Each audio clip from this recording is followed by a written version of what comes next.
자, 우리는 지금 요셉의 일생을 공부하고 있는데 오늘이 그 9번째 시간입니다. 그리고 오늘 말씀의 제목을 용서의 선행 조건은 회개입니다. 이렇게 적었습니다. 자, 용서의 선행 조건은 회개입니다. 그러니까 용서를 받기 위해서는 회개를 해야 된다는 말입니다. 회개가 없이는 용서를 받을 수가 없다는 그런 말이 되겠습니다. 아까도 이제 광고 말씀드렸습니다마는 미국이 하나님 앞으로 나아가는 길, 우리 미국이라는 나라가 하나님 앞으로 나아가는 길은 어떤 거라고 여러분 생각하십니까? 우리 미국이 하나님 앞으로 나아가는 길은요, 미국에 있는 모든 교회들이 하나님 앞으로 나아가는 길입니다. 그러니까 우리 교회들이 다 하나님 앞으로 나아가게 되면 미국은 자동적으로 하나님 앞에 이렇게 나아가게 되겠죠. 자, 요셉의 일생에서 보면 이제 새로운 장이 열리고 있습니다. 지금까지 요셉은 어려운 역경을 많이 겪었지요. 그래서 지난주까지 말씀드린 대로 이제 바로의 꿈을 해석해주고 7년 동안 아주 큰 대풍이 있었습니다. 그리고 이제 요셉은 거기에서 결혼을 해서 두 아들을 얻었고 이제 총리로서 이제 모든 곡식을 다 관할할 수 있는 권한을 갖고 흉년을 맞았습니다. 7년 동안 흉년이 들기 시작을 하는데 이제 먹을 게 없는 거지요. 그래서 여기서 요셉의 일정은 새로운 터닝 포인트를 맞습니다. 이제 선행 조건이 회개인데요. 이거를 다른 말로는 터닝 포인트라고 말하는 사람도 있고, 어떤 사람들은 플랜 B라고 말하는 사람도 있고, 또 어떤 사람은 세컨드 찬스라고 말하는 사람도 있는데, 저는 세컨드 찬스라고 오늘 이렇게 말씀을 드리고 싶습니다. 왜냐하면 지금 요셉을 팔아넘기고 아버지와 함께 한 2년 또는 21년, 한 20여 년 동안 형들은 가나안 땅에서 아브라함의 증손자로서의 축복을 누리고 있었습니다. 그러니까 하나님께서 그들을 잘 돌봐주시는 그동안에 이 요셉은 애굽 땅에 내려와 가지고 이제 감옥에도 가고 종살이도 하고 우여곡절 끝에 20여 년 만에 이제 자리에 섰지요. 그리고 형들은 먹을 것이 없어서 그 동생에게로 이제 식량을 구하러 갑니다. 정반대가 됐습니다. 과거에는 형들이 힘을 가지고 있어서 동생을 팔았는데 이제는 형들이 동생에 가서 물건을 사야 됩니다. 요셉의 예언대로 그렇게 된 거죠. 7년간 준비하는 대로 풍년이 지나고 이제 먹을 게 없습니다. 온 지면에 먹을 게 하나도 없는 거지요. 햇빛은 쨍쨍 내리쬐고 그 다음에 들판은 다 갈색으로 변했고 짐승들도 말라 죽었고 집에서는 점점 줄어드는 식량이 이제 드디어 먹을 게 없어졌습니다. 자, 이렇게 계속되는 가뭄, 이런 게 속수무책입니다. 여러분, 자연이 비를 안 줘서 지금 가뭄이 됐는데 이거를 무엇으로 해결하겠습니까? 여러분, 가뭄을 해결할 수 있는 방법은 우물을 파든지 아니면 강물을 길어올리는데 여러 해 되면서 강물이 점점 말라서 먹을 게 없었기 때문에 이제 강바닥이 갈라지고 짐승들이 말라 죽고 불가항력입니다. 사람의 힘으로는 어떻게 할 수가 없는 거지요. 이런 거를 다른 말로는 속수무책 혹은 불가항력 이렇게 말할 수가 있겠습니다. inevitable, unavoidable 또는 helpless. 하늘이 말리면 불가항력입니다. 우리 인생에도요, 이렇게 불가항력이 있습니다. 여러분, 한번 우리 뒤돌아보십시다. 내 힘으로 어떻게 할 수 없는 어떤 힘이, 어떤 환경이, 어떤 것들이 나에게 주어져서 내가 움직일 수 없는 그럴 때가 있었습니다. 진퇴양난이죠. 또는 사면초가입니다. 속수무책이죠. 손발이 묶여있기 때문에 어떻게 할 수가 없습니다. 자, 비는 안 내리지요. 곡식은 다 말랐지요. 자녀들은 배가 고프니까 아마 울겠지요. 짐승들은 덜해서 죽어갔고 이제 집에 와서 생각할 때 이게 기가 막힌 거지요. 어떻게 해결할 수가 없습니다. 속수무책이니까요. 여러분, 우리 인생에 그러시면 여러분은 어떻게 해야 된다고 생각하십니까? 이렇게 속수무책일 때 아버지 야곱은 아들들에게, 야, 애굽에 가니까 곡식이 있다고 그러는데 너희들 애굽에 가서 곡식 좀 사오라, 이렇게 말합니다. 이 야곱의 생각에는 애굽이라는 나라에 곡식이 있다고 하는 것을 통해서 하나님이 그곳에는 비를 주셨고 하나님이 그곳에는 식물을 주셨다고 하는 생각, 하나님에 대한 생각이 있었을 것입니다. 그래서 이제 곡식을 사러 보내는데 여기 이제 형제에게 세컨드 찬스입니다. 자기가 팔아버렸던 사람에게 가서 그 동생에게 가서 이제 엎드려 절을 하면서 주여 우리에게 곡식을 좀 주세요. 그러니까 요셉은 형들을 알아봤습니다. 알아보고 저 사람들이 날 판 사람들이지. 근데 형들은 지금 애굽의 총리가 되어 있는 동생을 못 알아봅니다. 이제 높은 사람의 옷을 입었을 거고 말을 할 때 통역을 통해서 하기 때문에 알아보지 못했다고 그렇게 성경은 말하고 있습니다. 헤사카야 월커라는 미국 CCM 가수가 The God of Second Chance라는 그 노래를 불렀는데 가사를 제가 여러분에게 잠깐 소개를 해드리겠습니다. Lord, I need to feel the touch of your hand.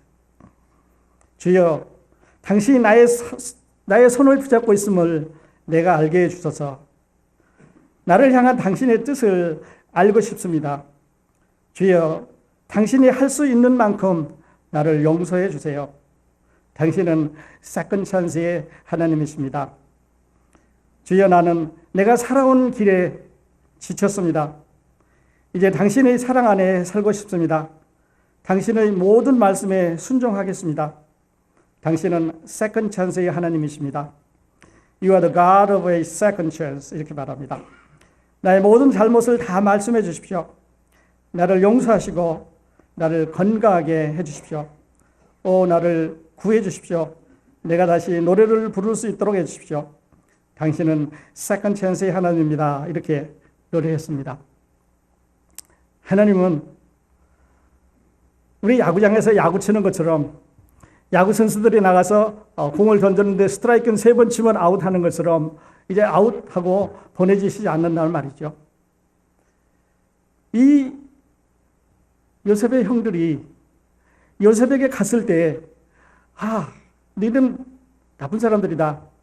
날 판 사람들이고 나를 이 고생을 시킨 사람들이고 내가 이 고생을 하는 동안 너희는 아버지 모시고 어머니 모시고 행복하게 잘 살았을 테니까 내 복수 좀 하겠다. 요셉은 그렇게 안 했습니다. 왜냐하면 지금 주인공들은 그러니까 요셉이고 그들의 형이고 바로고 이제 바로 아래 있는 그런 애굽 나라 시스템이지만 그러나 이 거대한 스토리 뒤에는 하나님의 계획이 있습니다. The plan of God. 어느 거냐면 지금 이 아브라함의 후손들을 애굽 땅에다가 인큐베이팅해서 애굽 땅에 보내서 거기서 나라를 이제 건설하는 거죠. 제가 이 말씀을 준비하면서 우리 자연의 새들 중에 이 아메리칸 쿠쿠라는 새가 있습니다. 이 아메리칸 쿠쿠는 뻐국새죠. 이제 우리나라도 뻐국새가 있는데 여러분 뻐국새가 이제 우리 동요에도 나오지요.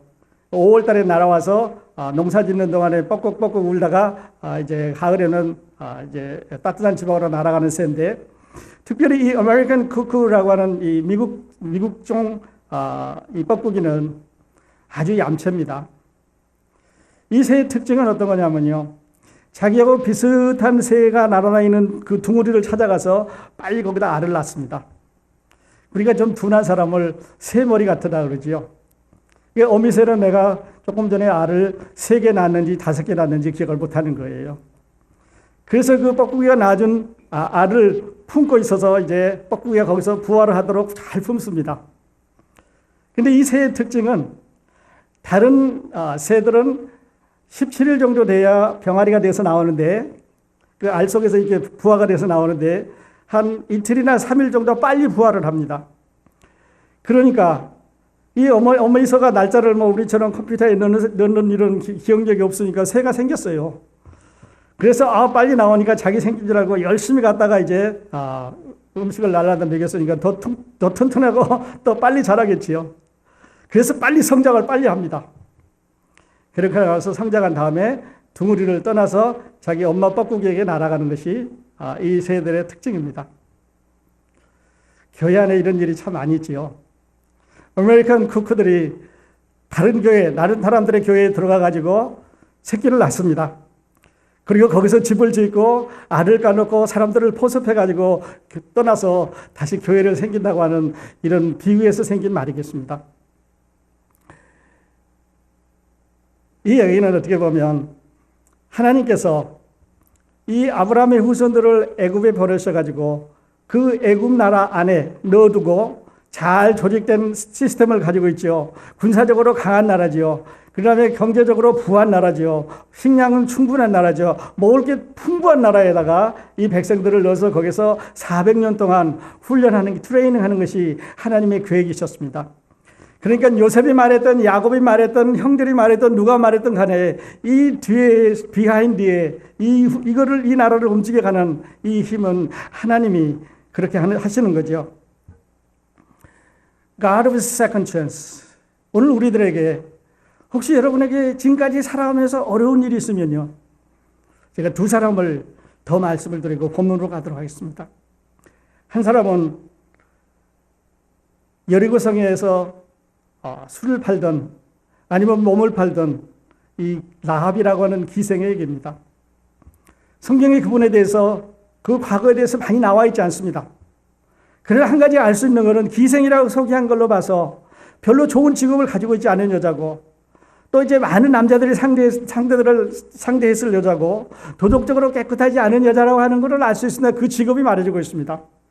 어떻게 보면 인류의 가장 오래된 직업 중에 하나라고 볼 수가 있겠지요.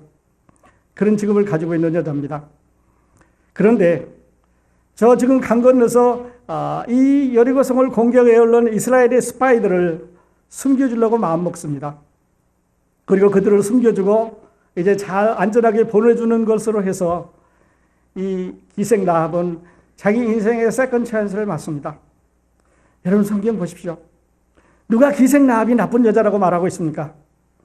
그 후에 라합은 이스라엘의 용사 중에 한 사람하고 결혼을 해서 예수 그리스도의 조상이 됐습니다. 그리고 신약성경에 가서 보면 히브리서 11장에 라합은 믿음으로 이래서 믿음의 조상들의 그 대열의 그 리스트에 언되어 있습니다. 이 기생 라합이 자기 삶의 인생의 세컨 찬스를 맞을 수 있던 거는요. 나는 지금까지 살아왔으니까 아니면 내가 지금까지 부모님 밑에서 이렇게 배워왔으니까 이것이 내 삶의 전부라고 생각하지 않고 하나님을 생각했습니다. 그 스파이들이 들어왔을 때 저분들은 여호와를 믿는 나하고 다른 민족을 또는 다른 종교를 가지고 있는 다른 신을 믿고 있는 다른 하나님을 믿고 있는 사람이니까 내가 그들을 도와주겠다고 생각을 합니다. 여러분 우리에게 세컨 찬스는 이렇게 옵니다. 여러분은 오늘 아침에 제가 오퍼해드리는 하나님, 지금 우리가 찬송 부르는, 우리가 예배드리는 the author of our salvation, 아니면 the theme of our gathering, 우리가 모이고 있는 우리 예배의 주인공이 누구냐면 하나님인데요. 제가 이 하나님을 여러분에게 소개를 해드리려고 하는 거죠. 두 번째 세컨 찬스를 맞았던 분은요, 우리가 잘 아는 베드로입니다. 참 어이가 없는 사람이죠. 베드로는 늘 실수를 많이 한 거 우리가 잘 알고 있습니다. 예수님과 대면하면서도 우리는 아침에 떡과 잔으로 예수님을 기억을 했는데 육체적으로 대면을 하고 있으면서 physically talking 하면서 주여 어디로 가든지 내가 당신을 따라가겠습니다. 천만에요. 주여 당신을 잊지 않겠습니다. 주여 당신을 모른다고 안 하겠습니다. 이 사람들은 다 버리고 가더라도 나는 안 버리겠습니다. 주여 당신을 위해서 목숨까지도 내놓겠습니다. 다 베드로가 한 말입니다. 여러분 공표 가입해 보십시오. 다 X입니다. 그러니까 하나도 지키지 못했죠. 예수님께서 직접 베드로에게 사탄아 내 뒤로 물러가라 하면서 사탄이라고 지적할 정도입니다. 변화산에서 예수님의 모습이 변화되니까 베드로가 여러분 아시는데 이렇게 말합니다.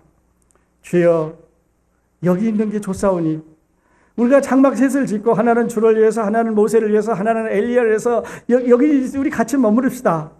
이렇게 말했는데 그 마지막에 보니까 자기가 무슨 말을 했는지 모르고 했다 그랬습니다. 자기가 무슨 말을 하는지 알지 못함이더라. 그러니까 헛소리 비슷한 잔소리를 했지요. 귀신을 쫓아내려다가 실패했습니다. 예수님이 기도하러 가는 동안에 이제 사람들이 곧 와서 나를 붙잡아 주니까 잠깐 기다리라는데 그거 못 참고 3번이나 잠이 들어서 야단을 맞았습니다. 나중에 예수님이 기권하셨지요. 자거라. 그리고 제일 부끄러운 일은 예수님을 3번이나 모른다고 이렇게 거절을 디나이를 했습니다. 내가 그를 모른다고 말합니다. 처음에는 모른다 그러다가 결코 알지 못한다 그러다가 저주하면서 내가 모른다고 그렇게 말했습니다. 여러분, 예수님이 어떻게 베드로를 선택했을까요? 이 허풍쟁이입니다. 아주 급한 성격 가지고 있죠. 실수투성이, 요즘 말하면 빙바운스입니다. 그런데 예수님께서 그를 수제자로 삼으시고 하늘나라 복음을 그에게 맡기셨습니다. 그리고 그에게 하늘나라의 그 귀한 그 모든 열쇠를 주시면서 복음을 전하라고, The Kingdom of God, 하늘나라를 전하라고 말씀을 해주셨습니다. 어떻게 해서 그랬을까요? 그래서 우리는 이분을 세컨드 찬스의 하나님이라고 말합니다. The God of a second chance. 우리가 실패하면 하나님은 우리를 버리시지 않는다 그랬습니다. Never. He never forget you. He never. 여러분도 버리지 않고 저도 버리지 않습니다. 세상에 태어난 사람들 누구도 버리지 않습니다. 그러나 사람들은 하나님을 버리지만 그러나 하나님은 결코 버리시지 않습니다. 여러분 뒤돌아보면서 내가 지금까지 기생나합처럼 살았어도 아니면 베드로처럼 계속해서 부인해 왔어도 내가 주를 모른다고 안 따라간다고 내 힘으로 내 의지대로 내가 나를 앞세웠어도 하나님은 You have to remember. 하나님은 He still giving you the second chance. 우리에게 제2의 제3의 기회를 주고 계신다고 하는 사실이죠. 한 가지 중요한 것이 있습니다. 마태복음 18장에 보면은요. 예수님의 용서를 말씀하시면서 예를 하나 드셨습니다. 그러니까 비유를 드신 거죠. 어떤 사람이 10,000달 된 빚을 진 사람이 있었는데 주인에게 잘못했다고 말하니까 용서해달라고 말하니까 이 10,000달러를 탕감을 해주셨습니다. 그리고 이 10,000달러를 탕감을 받은 사람이 이제 자기에게 100데나리온 빚진 사람을 만났는데 그분을 용서 못하는 거지요. 빨리 갚아라. 너 재산을 팔든지 아이들을 팔든지 와이프를 팔든지 용서 못할 테니까 100데나리온을 갚으라고 말합니다. 이 당시에 1달란트는요 6,000데나리온이니까 횟수로 계산해서 얼마만큼 일해야 버는 돈이냐면요 1달란트가 16년 동안 열심히 일해서 벌면 1달란트를 법니다. 그러니까 10,000달란트니까요 16에다가 동그라미 많이 붙지요. 그래서 16만 년 동안 벌어야 되는 것을 탕감받은 사람이 100일치 석 달 월급 밀린 걸로 지금 야단치고 있습니다. 예수는 이 비유를 말씀하시면서 우리가 하나님 앞에 용서받은 거는요. 우리의 모든 죄를 십자가에서 예수 그리스도의 은혜로 그 피로 다 용서받았다고 말하는데 우리는 뒤돌아보면서 우리에게 조금 말 잘못한 사람, 조금 삐딱한 사람, 과거에 나한테 어찌한 사람, 그거를 꼭 마음에 두고 그냥 그게 올라옵니다. 그게 내려옵니다. 그게 우리의 인생을 바꿉니다. 지난주에도 말씀드렸지만은 우리에게 이 트라우마라고 하는 이것은 우리의 뇌를 움직여서 이 뇌의 화학 작용을 이루므로 해서 그 화학장이 계속 같은 상황이 이루어질 때 우리 뇌를 자극해서 우리 인생을 바꾼다고 말합니다. 우리를 부정적인 사람을 만들고 우리를 공격적인 사람으로 만들고 우리를 사람을 피하는 사람으로 만들고 우리를 자꾸 이렇게 멀어지게 만든다고 말합니다. 그런데요. 한번 옆으로 갔기 때문에 이제 다시 되돌아올 수 있는 게 우리 사람의 두뇌라고 합니다. 다만 우리가 노력을 하지 않기 때문에 그런데요. 그렇게 할 수 있는 제자리로 돌릴 수 있는 방법은 우리가 하나님 앞에 돌아오는 방법입니다.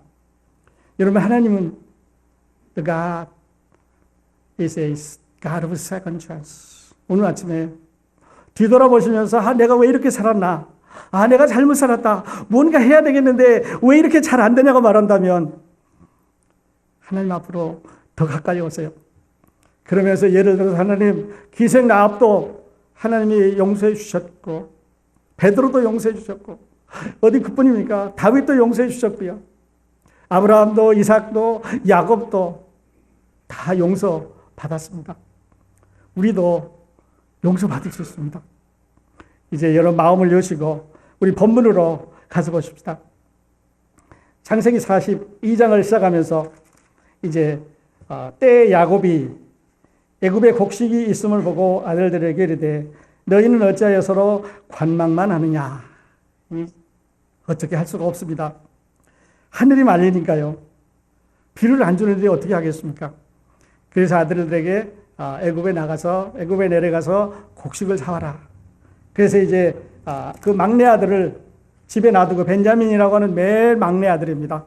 자기가 사랑하는 그 네 아내 중에서 맨 마지막 제 아내가 아들 둘을 낳아줬는데 하나는 요셉이고 한자는 벤야민이죠. 그래서 맨 마지막 벤야민을 막내 아들을 놔두고 이제 10아들이 애굽으로 내려갑니다. 아마 벤야민을 집에 놔둔 이유는 여러 가지가 있겠습니다만은 제 생각에는요. 지난번에도 요 녀석들이 가가지고 요셉을 해치우고 들어와서 무슨 옷을 갖고 가고 이거 그 아들이 짐승에 잡아먹다 그러는데 이거 막내 아들도 해치울지 모르니까 요놈들을 못 믿는 거지요. 또는 지금 이 가나안에서 애굽까지 가는데 250마일에서 300마일이니까요. 먹을 게 없는 상황입니다.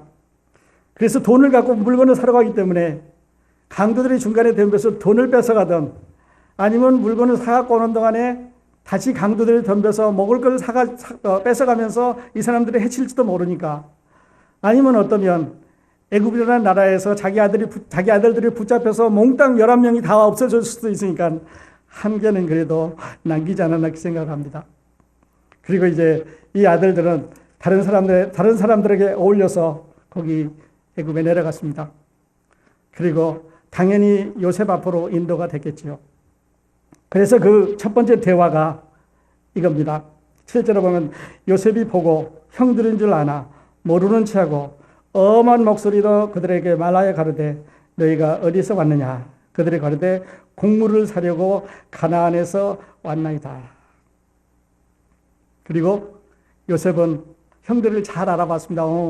내 동생은 안 오고 첫째, 둘째, 셋째, 넷째 해서 니들만 오고 내 동생은 안 들어왔구나. 그리고 다시 이제 요셉은 그들에게 엄한 목소리로 이야기하기를 라프, 아주 엄한 목소리로 너희는 이 나라를 엿보러 온 간첩이다, 스파이다, 정탐꾼이다 이렇게 말합니다. 자, 우리가 먹을 게 있나 없나, 군사적으로 강한가 안 강한가 이걸 너희 보러 왔지. 그러니까 요즘 말로 하면 엉뚱한 걸 뒤집어 씌우는 거지요. 아닙니다. 곡물 사러 왔습니다. 곡물 사러 온 게 아니고 너희는 이 나라를 이제 정탐하러 왔다. 10절에 보면 그들이 그에게 이르되 내 주여 아니니이다. 종들은 곡물을 사러 왔나이다. 동생에게 주여 이렇게 부릅니다. 그러니까 요셉이 형들과 있었을 때 그 꿈을 2개를 꿨는데요. 그 중에 하나가 거의 이루어져 가고 있습니다. 11볕단이 자기에게 절을 했는데 지금은 10명만 왔기 때문에 하나가 더 와야 이 꿈이 다 이루어지는 거죠. 그래서 이 11명을 만들기 위해서 이제 요셉은 형들에게 뭐를 요구하느냐면요. 내가 용서해 줄 텐데 뭐를 요구하냐면 너희가 나를 애굽 장사꾼에게 팔았다는 것을 회개해라. 잘못한 것을 인정을 해라. 그러면 내가 용서해 주겠다. 그래서 오늘 말씀의 제목이 회개가 용서의 선행 조건입니다. 여러분, 우리가 예수님 믿을 때요, 우리가 구원받을 때 하나님의 많은 걸 하라고 말씀 안 하셨습니다. 하나님이 세상을 이처럼 사랑하사 독생자를 주셨으니 교회 다니고 세례받고 11조하고 성수주일하고 선교 다니고 열심히 봉사하고 그러면 구원을 얻으리라 말하지 않고요. 독생자를 주셨으니 이는 저를 믿는 자마다 whoever believes in him 멸망치 않고 영생을 얻게 하리라 하십니다.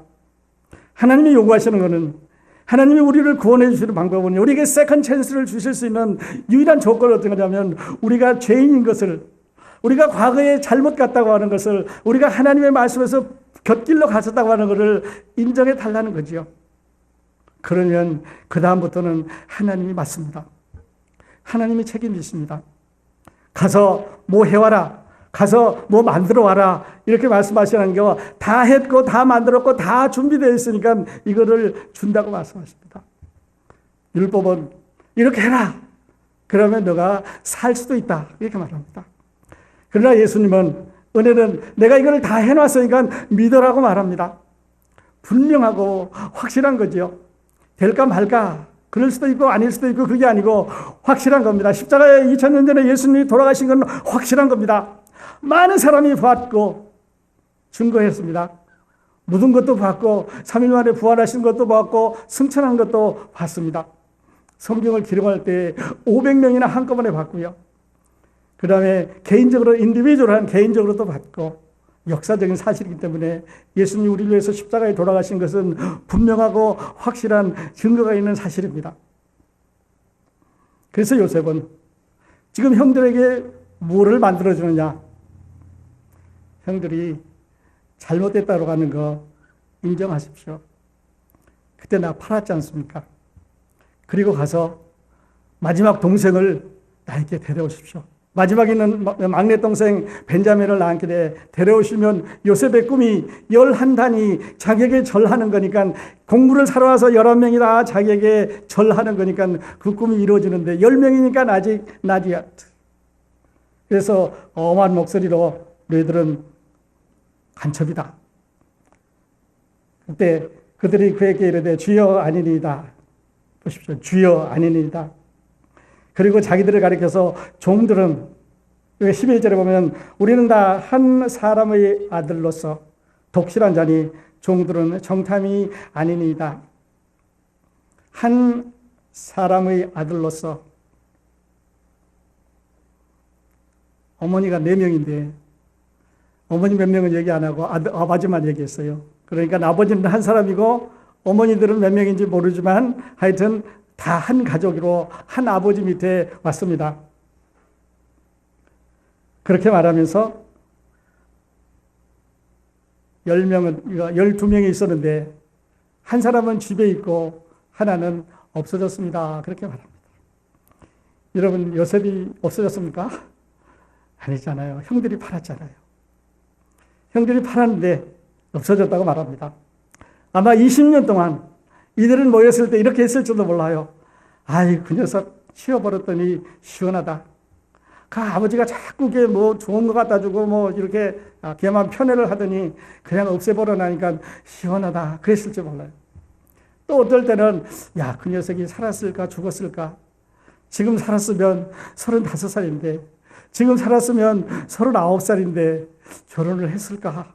아마 한 번쯤은 걱정을 하지 않았을까요? 13절에 보니까 그들이 가로되 주의 종 우리들은 12형제로서 가나안 땅 한 사람의 아들들이라. 말지 아들은 오늘 아버지와 함께 있고 또 하나는 없어졌나이다. 그래서 이제 요셉이 딜을 합니다. 이 사람들을 다 감옥에 넣어라. 그래서 어떤 감옥인지 모르겠어요. 이게 국가에서 경영하는 감옥이었는지 아니면 보디발에 있는 자기가 갇혀있던 감옥이었는지 그건 잘 모르겠어요. 성경은 말하고 있지 않지만 감옥에 넣으라고 함으로 인해서 자기가 감옥에 있었던 것을 형들이 이제 시험을 합니다. 체험 학습을 하겠지요. 그렇게 하고 3일이 됐습니다. 그래서 딜하기를 너희 중에 하나가 여기 남고 가서 그 마지막 동생을 데리고 오라고 말합니다. 그러니까 11명을 다 채워서 자기에게 곡식 달라고 절하면 꿈이 이루어지는 거죠. 요셉의 아이디어 같지만요, 그 뒤에서 일하시는 분은 하나님이십니다. 하나님이 지금 자기 계획을 말씀하고 있습니다. 곁길로 가기도 하고 옆길로 가기도 하고 넘어지기도 하고 숨기기도 하고 뒤집어지기도 하고 이렇게 했지만 그러나 결국 하나님의 계획대로 역사는 흘러가고 있습니다. 여러분, 요셉에게만 이런 일이 있는 게 아니고요. 여러분과 저에게도 우리를 향한 하나님의 세컨드 찬스가 있습니다. 우리가 잘못했으면 이 계획 우리가 잡아서 앞으로 나아가야 되겠죠. 한 번 더 말씀드리면 은혜를 얻기 위해서, 용서를 받기 위해서, 구속을 받기 위해서, 구원을 받기 위해서, 거듭나기 위해서, 하나님의 자녀가 되기 위해서, 성령을 받기 위해서 하나님은 오늘 아침에 우리에게 요구하는 것은 회개입니다. 하나님 마음으로 여러분 회개해 주시기를, 하나님이 원하신다고 하는 것을 기억을 해 주시기를 바랍니다. 엄한 목소리로 얘기하고 이제 형들은 쩔쩔맵니다. 이렇게 해서 이제 그 곡식을 나눠주고 그 다음에 가지고 왔던 돈을 다 자기들 주머니에 넣어서 전대에 넣어서 고향으로 돌려보냅니다. 그리고 가서 이 친구, 너희들 가운데 있는 한 형제, 이 사람이 여기 감옥에 만들어 불모로 잡혀 있을 테니까 이 생명을 살리려면 가서 벤자민을 데리고 오라고 말합니다. 그러니까 진퇴양난이죠. 안 오면 여기 있는 형제 중에 한 사람이 죽을 거고요. 그 다음에 오면 벤야민을 데리고 와야 되니까 아버지를 설득해야 되는 어려운 문제가 있습니다. 그러나 이거는 그들의 걱정이지요. 하나님의 시간표는 계속해서 흘러가기 때문에 하나님께서 이제 야곱을 감동시켜서 그럼 데리고 가라 하는 게 이제 다음 주일에 얘기가 되겠는데요. 데리고 나와서 11형제가 만납니다. 자기 동생을 보자. 요셉은 너무 슬픈 거예요. 그래서 그만 엄하게 꾸짖고 얘기를 하다가 밖으로 나와서 엉엉 울고 다시 들어가서 또 이야기를 합니다. 근데 나중에 도저히 참을 수가 없어서 형들아, 내가 요셉이다. 너희가 20몇 년 전에 팔아먹었던 그 요셉이 나다 하고 자기를 공개를 합니다. 아마 그 광경이 너무너무 기가 막힐 거예요. 야, 이게 꿈일 수도 있고 생시일 수도 있고 살아있을 수도 있고 이게 어떤 상황인지 말로 설명이 안 되죠. 어안이 펑펑하겠지요. 우리 이런 상황은요, 우리 예수 믿는 사람들에게는 이 상황이 coming soon, it's on the way. When we get to heaven, 우리가 하늘나라에 올라가서 예수님 만날 때, 야, 이분이 우리가 그렇게 기다리고 만나기로 원하던 예수구나. 우리가 그렇게 찬송 부르고 그렇게 기도하고 매일 불러대던 그분이구나. 그날이 coming soon. 점점 우리에게 다가오고 있습니다. 복수를 위해서 형들에게 고생을 준 게 아니고 그 동생을 불러오기 위해서, 그리고 자기들이 잘못했다고 하는 것을 시인하도록 이렇게 회개하기 위해서 요셉은 이런 방법을 쓰고 있습니다. 자, 결론 내십시다. 자, 세컨드 찬스의 하나님. 만일 우리가 터닝 포인트, 하나님의 플랜 B, 뒤돌아서는 계획이 아직까지 없었으면요, 여러분, 내일일 수도 있고 우리 삶에 다가올 수 있습니다. 말씀드리고 싶은 것은 하나님은 용서의 하나님이시라는 거죠. 하나님은 우리가 그 잘못을 빌고 돌아섰을 때 우리를 받아주시는 하나님이기 때문에 멀리 가지 말고, 하나님을 배반하지 말고 등 뒤로 돌리지 말고 하나님하고 되돌아오시라고. 나 주를 멀리 떠났다 이제 옵니다. 세상에서 시달리고 고달팠는데 주여 이제 옵니다. 나를 받아주십시오 하고 돌아오시면 언제든지 어느 때든지 어떤 상황이든지 하나님보다 더 큰 파워를 가지고 있는, 힘을 가지고 있는 그 어떤 것은 없습니다. 용서 못 받을 죄는 없는 거죠. 풀지 못할 상황 없습니다. 여러분이 하나님 앞에 돌아오실 수 있기를 바랍니다. 고린도전서 13장 4절을 소개해드리고 마치겠습니다. 사랑은 오래 참고, 사랑은 온유하며, 사랑은 투기하는 자가 되지 아니하며, 사랑은 자랑하지 아니하며, 교만하지 아니하며, 무례히 행치 아니하며, 자기의 유익을 구치 아니하며, 성내지 아니하며 악한 것을 생각하지 아니하며, 여기서 악한 것을 생각하지 아니하며 이 말은 잘못한 것을 기억하지 아니하며 이런 뜻입니다. 사랑이 세컨 찬스를 불러옵니다. 그 사랑이 오늘 여러분의 마음 가운데 우리 예수 그리스도의 말씀으로 가득 차시기를 바랍니다. 기도하겠습니다.